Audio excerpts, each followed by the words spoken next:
오늘 우리에게 허락된 본문은 신약성경 요한복음 7장 25절부터 31절까지 말씀입니다.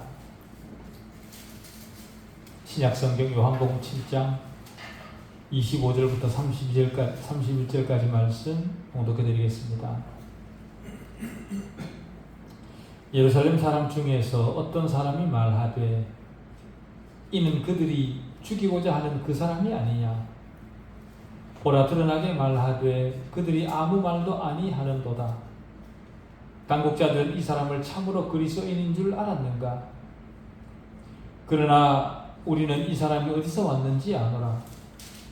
그리스도께서 오실 때에는 어디서 오시는지 아는 자가 없으리라 하는지라. 예수께서 성전에서 가르치시며 외쳐 이르시되 너희가 나를 알고 내가 어디서 온 것도 알거니와 내가 스스로 온 것이 아니니라. 나를 보내신 이는 참되시니 너희는 그를 알지 못하나 나는 아노니 이는 내가 그에게서 났고 그가 나를 보내셨음이라 하시니 그들이 예수를 잡고자 하나 손을 대는 자가 없으니 이는 그의 때가 아직 이르지 아니하였음이러라. 무리 중에 많은 사람이 예수를 믿고 말하되 그리스도께서 오실지라도 그 행하실 표적이 이 사람이 행한 것보다 더 많으랴 하니. 아멘. 하나님 아버지, 실제하는 하나님 말씀 앞에 다시 불러주신 은혜를 감사합니다. 인간의 선언적 판단으로 하나님에 대한 참된 지식을 처방하지 않게 해주십시오. 오직 하나님께서 하신 말씀만 따라가게 해주십시오. 우리 믿음이 언제나 우리 이해보다 앞에 있게 해주십시오. 이해가 믿음을 만드는 것이 아니라 믿음이 이해를 결정하게 해주십시오. 우리 증명이 믿음을 만들어내는 것이 아니라 믿음이 증명을 성립시키게 해주십시오. 하나님의 합리성에 우리 자신을 복종시키게 해주십시오. 우리 정신 안에 발생한 하나님의 지식은 언제나 하나님의 합리성으로부터 나온 것일 수 있도록 해주십시오. 오직 하나님 자신에 의해 발생한 것만 하나님의 것으로 받아들일 줄 알게 해주십시오. 우리의 생각과 판단이 하나님의 현실을 규정하지 않도록 우리를 붙들어 주셨기를 소원하올 때에 살아계신 우리 주 예수 그리스도 이름으로 기도하옵나이다. 아멘. 요한복음 7장에 들어와서 우리는 각기 다른 부류의 사람들을 만났습니다.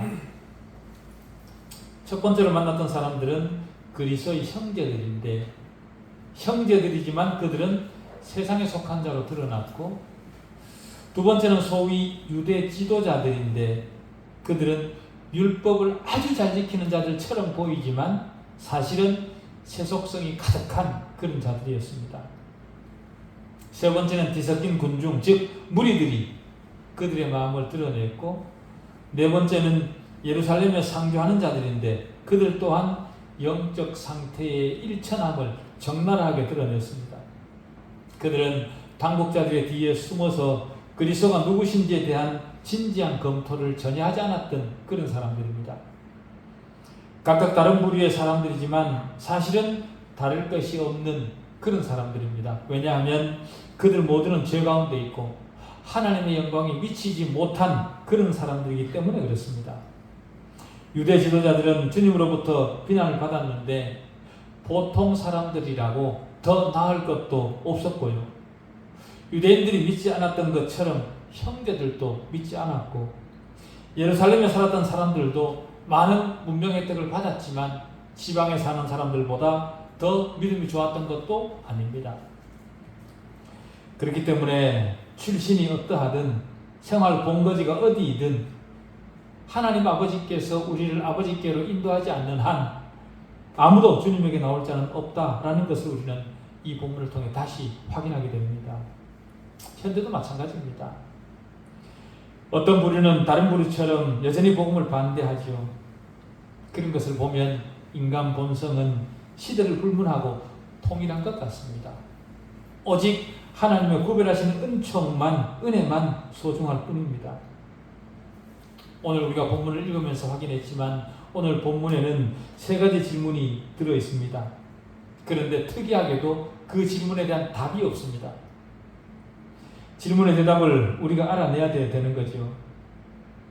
특별히 우리가 예수 그리스도에 대해 가진 관계에 대한 중요한 답을 우리가 얻어내도록 그렇게 노력해야 됩니다.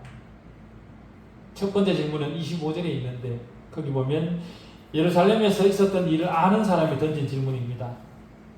유대 종교 지도자들이 주님에 대해 가진 적대감을 백성들 대부분은 알지 못했지만 일부는 그것을 알았습니다. 주님을 죽이려는 그 핵책이 유대 당국자들로부터 있다는 사실을 알았던 일부 사람들이 이렇게 질문을 합니다.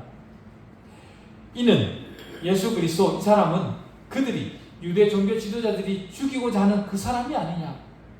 그렇게 물었습니다. 요한은 이 질문에 대한 답변을 기록하고 있지 않습니다. 그러나 그 질문에 대한 답변은 명백하죠. 그렇다입니다. 주님이 하나님의 아들이심을 알지 못하는 어리석은 자들의 혈기가 질문 속에 가득 묻어 있습니다. 하나님의 의중을 파악하지 못한 자신들이 신성 모독죄를 저지르고 있으면서 죄 없는 주님을 죽이려 합니다. 두 번째 질문이 곧바로 이어지는데 이 질문은 첫 번째 질문을 했던 사람들이 이치적으로 당연히 던져야 될 질문입니다. 어떤 질문이냐면 당국자들은 이 사람을 참으로 그리스도인 줄 알았는가? 대답은 그렇지 않다입니다.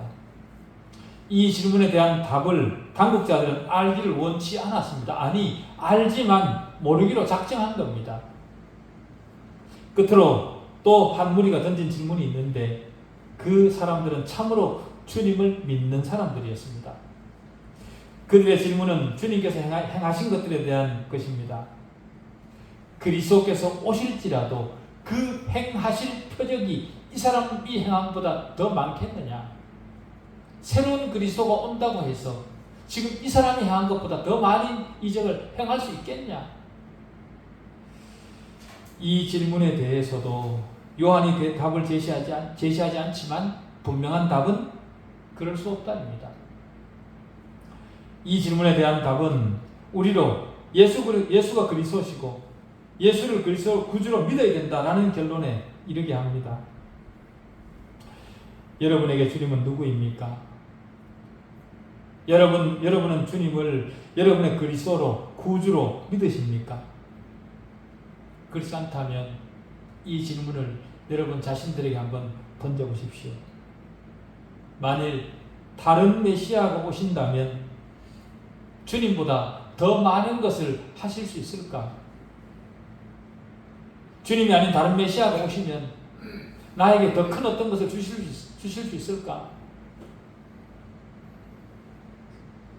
이 질문에 대해 명확한 대답을 가지기 위해 우리는 주님이 어떤 일을 하셨는지 살피는 것이 좋을 것 같습니다.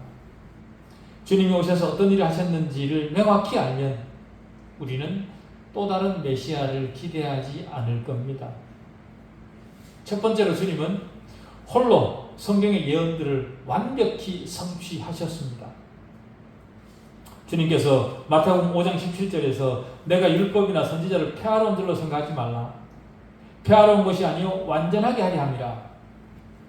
주님은 단순히 율법을 폐지하여 유대민족이 율법으로부터 자유하도록 하시기 위해 오신 것이 아니라 율법의 궁극적 목적을 성취하시기 위해 오셨습니다. 여호와의 길을 예배하러 왔던 세례 요한이 자신에게 맡겨진 사역이 끝나갈 무렵 옥에 갇힌 후 정신이 흐려졌습니다. 그러자 결국 제자들을 보내서 주님께 질문을 하죠. 오실 그이가 당신이오니이까? 우리가 다른 일을 기다리오리이까? 그때 주님은 직접 대답하지 않으시고 자신의 사역에 기록되어 있는 이사야 말씀을 인용하여 들려주고 세례 요한의 제자들을 돌려보냈습니다. 어떤 말씀이냐 하면 예수께서 대답하여 이르시되 너희가 가서 듣고 보는 것을 요한에게 알리되 맹인이 보며 못 걷는 사람이 걸으며 나병 환자가 깨끗함을 받으며 못 듣는 자가 들으며 죽은 자가 살아나며 가난한 자에게 복음이 전파된다 하라. 누구든지 나로 말미암아 실족하지 아니하는 자는 복이 있도다 하시니라. 주님은 자신의 사역이 이사야 61장에 예언하고 있는 것과 얼마나 정확히 일치하는가를 직접 확인하라는 겁니다. 그리고 주님이 그렇게 말씀하신 이유는요, 자신이 성경을 성취하신 것처럼 정확히 성경을 그렇게 성취한 인물이 또 있는지 어디 확인해 봐라, 그렇게 말씀하시는 겁니다. 주님은 때가 되자 하나님께서 구약에서 예언하신 것들을 온전히 하나도 빠짐없이 다 아주 세세한 부분까지 이루셨습니다.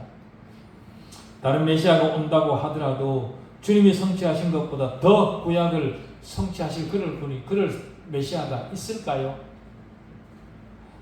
마태복음 5장 18절에서 주님은 진실로 너희에게 이르노니 천지가 없어지기 전에는 율법의 1.1획이라도 결코 없어지지 아니하고 다 이루리라, 그렇게 하셨습니다.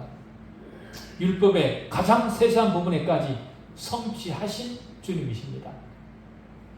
둘째로 주님은 필요할 때마다 자신이 인간의 육체를 입고 나타나신 하나님이심을 수천 수백만 사람들에게 확증시키셨습니다. 거기다가 자신만이 인생의 깊은 난제에 대한 해답을 가지고 계심도 공생의 기간 동안 확증시켜 주셨죠. 첨단 과학이 발달한 시대를 사는 현대인들이 성육신하신 하나님을 믿는 것이 쉽지는 않죠. 어렵지만 그렇다고 주님 당시 사람들은 그 사실을 믿기가 쉬웠을 것이라 그렇게 생각하시면 안 됩니다. 물론 헬라 사람들이나 로마 사람들은 성육신하신 하나님을 믿는 것이 상대적으로 유대인들보다 쉬웠을 수 있습니다. 왜 그런가 하면 그들의 신화 중 많은 부분이 그런 사상을 내포하고 있기 때문에 그런 거죠. 그러나 주님 당대 유대인들이 성육신하신 하나님 개념을 받아들이기는 쉽지 않았습니다. 수세기 동안 존재했던 열렬한 일신론을 배경으로 하고 있는 그런 문화에서 성장했던 사람들에게 예수가 하나님이시다 그렇게 말하는 것은 자기네들이 여호라고 고백했던 그 하나님 외에 또 다른 하나님이 있단 말인가, 다신론을 받아들이란 말인가, 그렇게 생각을 하고 굉장히 받아들이기를 낯설어했었습니다. 그들은 회당에서 이스라엘아 들으라, 우리 하나님 여호와는 오직 하나인 여호와시니 라는 이 선언을 기가 닳도록 들었던 사람들입니다. 그런 사람들인데 예수가 또 하나님이라 그런 말을 어떻게 받아들이겠습니까? 그렇기 때문에 당시 이방 문화에 속한 다신론을 혐오했던 그들이 그것을 받아들이기가 쉽지는 않았죠. 그럼에도 불구하고 주님을 직접 만나고 주님의 이적을 두 눈으로 확인하고 주님으로부터 가르침을 받고 주님의 선행을 보면서 주님이야말로 사람 이상의 존재라는 사실을 확인한 일부 사람들은 주님이 성육신하신 하나님이라는 사실을 믿었습니다. 유대인들 중에서도. 믿는 사람들 가운데 많은 사람들은 후에 자신들의 믿음을 버리기보다 오히려 순교를 택해 죽을 정도로 믿음이 견고했죠. 그 중에 베드로는 주는 그리스도시요 살아계신 하나님의 아들이십니다, 그렇게 고백을 했고, 도마는 주님을 보고 나의 주님이시요 나의 하나님이십니다, 그렇게 고백을 했고, 바울은 성결의 영으로는 죽은 자들 가운데서 부활하사 능력으로 하나님의 아들로 선포되셨으니 곧 우리 주 예수 그리스도라, 그렇게 고백했습니다. 오늘도 현대도 마찬가지입니다. 살아계신 주님을 제대로 만난 사람들은 주님께서 주님 자신에 대해 선언한 그대로의 신앙을 고백하죠. 주님이 살던 때와 지금 우리 사이에는 20세기가 흘렀지만 주님의 그 사실을 실제로 경험한 사람들은 주님이 우리에게 말씀하시는 그것을 그대로 믿습니다. 그러나 세속적 관점은 예수가 하나님이라는 결론을 내리지 못하도록 학교에서 교육을 시키고 사회적으로도 암묵적으로 압력을 가합니다. 그럼에도 불구하고 주님은 주님의 생애를 연구하고 감동받은 우리에게 주님 자신이 곧 하나님이시고 인생이 풀지 못한 숙제들에 대해 해답을 가지고 계심을 우리에게 친히 알려주셨습니다.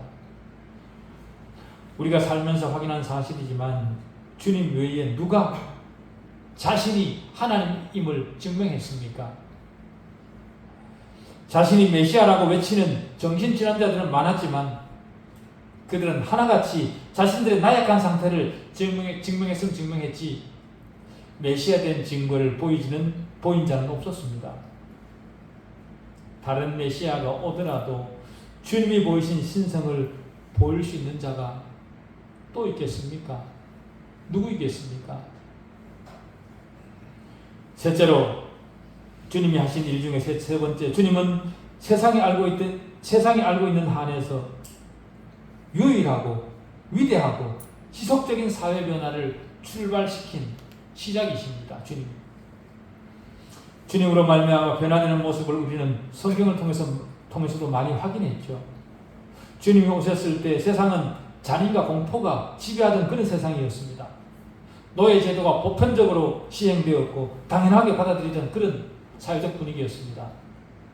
수많은 사람들이 함성을 지르는 현장에서 투기사들이 목숨을 걸고 사나운 짐승과 싸웠습니다. 필요하지 않고 불필요한 인간자 아이라 그렇게 생각되는 그런 어린 아이들을 언덕에서 버려서 죽게 만들었고, 자유인과 노예는 출생 때부터 그 신분이 정해져 있었습니다. 유대인과 이방인, 남자와 여자, 로마인과 헬라인, 그들은 서로 나뉘어서 경쟁의식을 가지고 전투하듯이 그렇게 싸우며 살 수밖에 없었습니다. 한마디로 그 시대는 야만적인 시대라 그렇게 말할 수 있겠죠. 그러나 주님은 그런 시대를 변화시키셨습니다.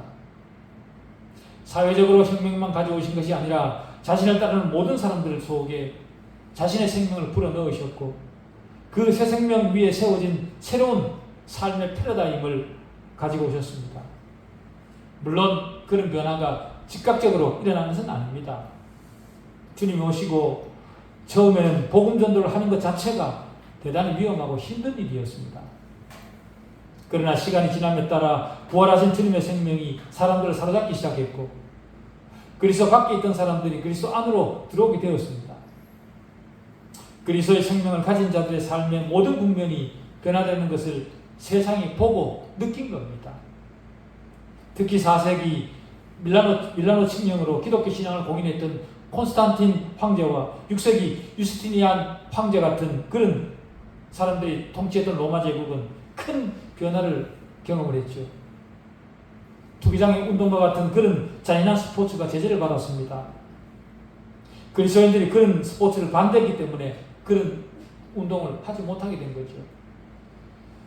노예를 보호하는 법이 제정이 되었고 더 이상 노예에게 소유주를 나타내는 달궈진 인장을 사다 박는 그런 잔인한 일은 하지 못하도록 그렇게 되었습니다. 거기다가 주인의 폭행에 맞아 죽는 노예도 사라졌고 그리스도인들은 이전에 경험하지 못했던 법적 권리를 가지게 되었습니다. 병원과 고아원이 생기기 시작을 했고 인권이 사회보장제도 안으로 들어오게 되었습니다. 그러다가 중세에 들어와서는 다시 야만주의가 지배하는 듯 했지만 종교개혁을 통해 복음이 회복되었을 때 기독교 양심은 다시 살아나기 시작했습니다. 찌빙글리 같은 사람은 스위스 쭈리히에서 사회개혁을 착수했고 칼빈도 제네바 거리에서 배회하던 그런 노숙자들, 수많은 실업자들을 위해 일거리를 만들었습니다. 찌빙글리는 수도원을 개조해서 양식이 없는 사람들에게 매일 양식을 나눠주는 구호소를 만들었고 일을 배우고자 노력하는 그런 사람들에게 장려금을 수여하고 가난한 집 아이들에게 옷을 주었고 그런 사회적인 활동을 찌빙글리가 했었습니다.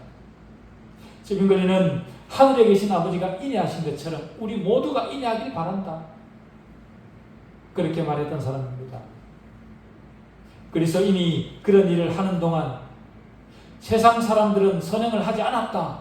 그렇게 말하는 것이 아닙니다. 또 그리스도인들이 언제나 좋은 일만 했다 그렇게 말하는 것도 아닙니다. 이 시대에도 정말 가슴 따뜻한 일들이 비그리스도인들을 통해서도 많이 일어납니다. 그러나 주님은 그 모든 선행의 출발점이었고 모범이었습니다. 사회에 일어나는 모든 선행들이 시작되도록 한 시발점이 바로 우리 주님이십니다. 주님은 사람들을 고치시고 싸매셔서 모든 사람으로 하여금 사회에 선한 일을 할 수 있는 동기를 제공하셨습니다. 만약 다른 메시아가 온다고 하더라도 예수 그리스도께서 이루신 이런 사회적 변화들보다 더 큰 변화를 이룰 수 있는 사람이 있을까요? 구원을 선물 받은 사람들은 하나님 앞에 빚진 자들입니다. 그런 빚을 진 사람들은 그 빚을 세상 속에서 갚기를 원하죠. 그 모든 마음들을 주님께서 주시기 시작하신 겁니다. 네 번째로 주님은 수천 수백만의 영혼들을 자유케 하셨습니다. 주님은 어릴 때부터 회당에서 자라셨지만 공생의 초기에 나사렛에 있는 회당에 들어가셨다가 거기서 구약을 읽으라는 요구를 받으셨습니다. 그때 주님은 이사야 61장을 읽기 시작하셨습니다. 주의 성령이 내게 임하셨으니 이는 가난한 자에게 복음을 전하게 하시려고 내게 기름을 부으시고 나를 보내사 포로된 자에게 자유를, 눈먼 자에게 다시 보게 함을 전파하며 눌린 자를 자유롭게 하고 주의 은혜의 해를 전파하게 하려 하심이라 하였더라. 그는 다음 뭐라고 말씀하시냐면 이 글이 오늘날 너희 귀에 응하였다. 그렇게 말씀하셨습니다. 누가복음이 인용하고 있는 이사야 61장은 자유케 하는 일에 대해 두 가지를 말합니다. 포로된 자에게 자유를, 그리고 눌린 자를 자유롭게, 그렇게 말을 합니다. 자유케 하는 일, 이것은 주님의 사역에 있어서 가장 중요한 일입니다. 죄의 속박으로 인해 하나님과 멀어진 인간에게 죄로부터 자유하게 하셔서 하나님과 회복할 수 있는 길을 여신 거죠. 아담의 타락 이후 모든 인간은 죄에 사로잡혔습니다. 인간을 사로잡은 죄는 인간에게 가공할 위력을 나타냈습니다. 어떤 사람은 술의 노예가 되도록 만들었고, 또 어떤 사람에게는 마약의 노예가 되게 했고, 또 어떤 사람은 돌이킬 수 없는 범죄를 저지르도록 만들었습니다. 그러나 주님은 그 중 수많은 사람에게 죄의 속박으로부터 벗어나도록 하셨습니다. 모든 육적인 죄뿐만 아니라 영적인 죄에 이르기까지 그런 모든 죄의 결박을 푸셔서 죄로부터 자유롭게 하셨습니다. 여러분이 매여있던 죄의 결박도 주님께서 푸셨습니다. 여러분은 그 사실을 아십니까? 아니면 아직도 여전히 스스로 자유케 할 수 없는 어떤 일에 매여 있습니까? 주님은 저와 여러분을 자유케 하셨습니다. 무엇보다 우리의 영혼을 자유케 하셨습니다. 다른 메시아가 오더라도 주님께서 우리 영혼을 자유하게 하신 이 분량보다 더 큰 영적 자유를 줄 수 있겠습니까? 마지막으로 조금 전에 인용했던 이사야 61장 1절에는 마음이 상한 자를 고치신다라는 말씀이 있습니다. 주님은 하나님이 자신을 보내사 마음이 상한 자를 고치게 하셨다라고 말씀하신 겁니다. 이 일은 주님만 하셨습니다. 우리는 상한 심령에 대해 자주 말하지 않죠.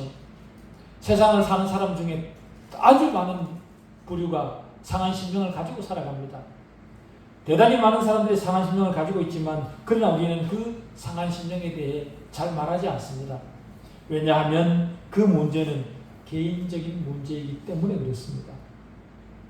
그럼에도 상한 심령을 가지고 살아가는 사람들 눈에 보이지 않지만 많이 있죠.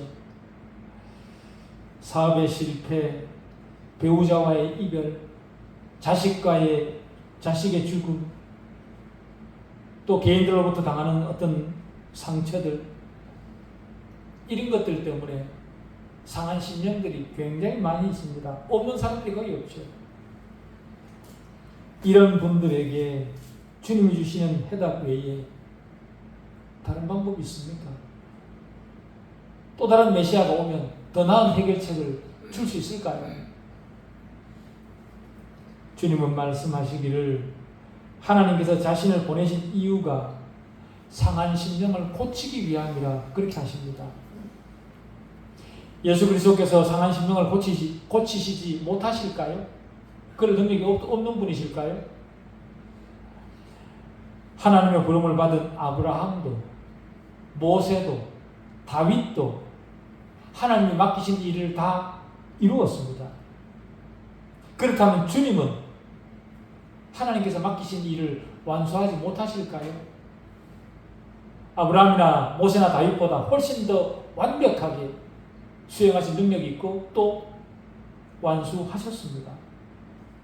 그리고 지금도 우리 옆에 살아 계셔서 하나님이 하라고 하신 일을 우리를 위해 하고 계시죠. 상한 심령을 가진 자가 그리스도의 사랑과 능력을 알게 되면 자신의 문제를 가지고 하나님께 나아가 그 문제에 대한 해답을 찾을 수 있습니다.